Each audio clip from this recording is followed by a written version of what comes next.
Parasites. Animals that feed on living animals or plants are called parasites.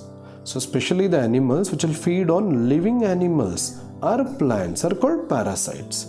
Mosquitoes, fleas and lice are parasites that suck the blood of other animals. So example for parasites are mosquitoes, fleas and lice. They do not have teeth. Instead, they have sucking tubes as mouth parts. So especially mosquito and all, they do not contain teeth. So instead they have sucking tubes as mouth parts. Adaptation for hunting and protection. Animals hunt and eat other animals. The hunters have adaptations to catch their prey. So while the prey animals have adaptations to escape or defend themselves from the hunters. So even animals also have adaptation. So the animals which will hunt will have some adaptation to catch their prey. The animals which want to escape from the predator animal, the animal which is hunting the prey. So even they too have adaptation to escape or defend themselves from the hunters. Many animals protect themselves by running away from their enemies. So many animals will protect themselves by running away from the enemies. Like for example, deer and zebra can run very fast so that it cannot be caught by a lion, leopard or some carnivorous animals. Some animals merge with their surroundings, thus it becomes difficult to see these animals. So few animals will merge with their surroundings. Though they are present there, they cannot be seen. Do you know this is called camouflage? Camouflage. Lizard can do it very well. Camouflage. I'll just explain. The stick insect looks almost like a twig. You can see here. The stick insect looks almost like a twig, so that other animal cannot identify this. Thinking that it is a stick, it may leave it and move away. So it will it can escape from its enemy. The color of the skin of chameleon helps them to match their surrounding. This is chameleon. It will change its color. So most of the time it will match its color to the surrounding, especially green color. So when it is found among the leaves of the trees, we cannot identify so that there is a chameleon. So in this way it can escape from its enemies. Merge with to look like the surroundings and be difficult to see against it. The white fur of a polar bear matches with the surrounding snow, making it difficult to spot the bear. In polar bear, skin color is white, even the eyes color is also white. Snow color is white. So naturally, it is very difficult to identify a polar bear when it is found when it is present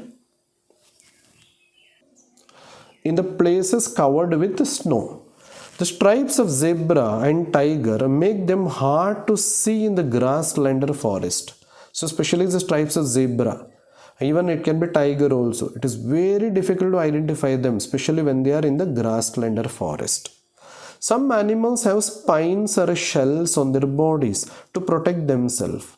Porcupines and hedgehogs have spines covering their body. You can see here, porcupine, they have shown.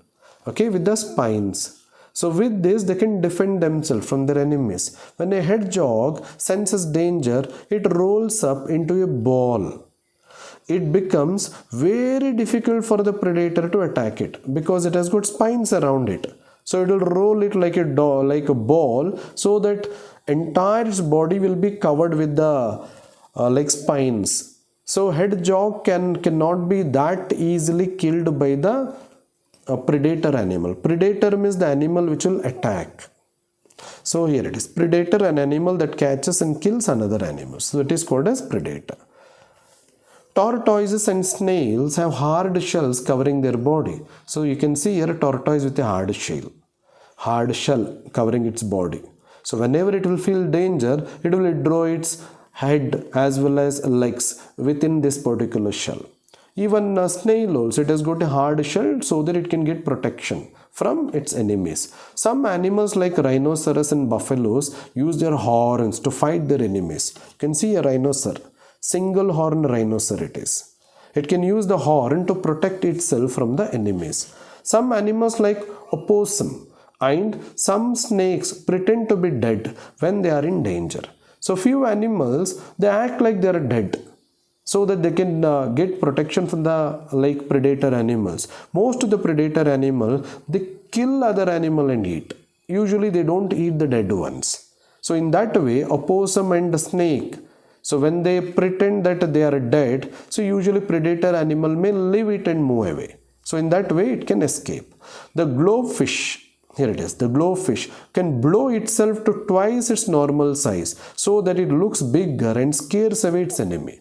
So this globefish can blow itself, means it can suck the air in and it can increase its normal size so that it looks bigger and scares away its enemies.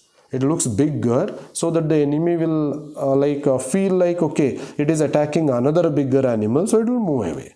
So in that particular way, globefish can protect itself. If an enemy chases a flying fish, it jumps out of water and glides by spreading its large fins. So especially there is a fish called flying fish. Only in water, from one like a small distance it can fly. So it has got large fins here, you can see, somewhat bird-like, wing-like fins it has. So whenever it is being chased by the enemy, okay, some other like what is that animal, so this flying fish will jump out of water, then it will glide by using its fins so that it can escape from the enemy. Looking back, do you think humans have adaptations to protect themselves? If yes, what do you think are the adaptations? Compared to other animals, humans have less adaptation. One example of the adaptation what we have, let me tell, especially the people who live in very hot places, their skin color is dark. So that is because of, in higher studies you're going to learn, due to more melanin pigment on their skin or in their skin.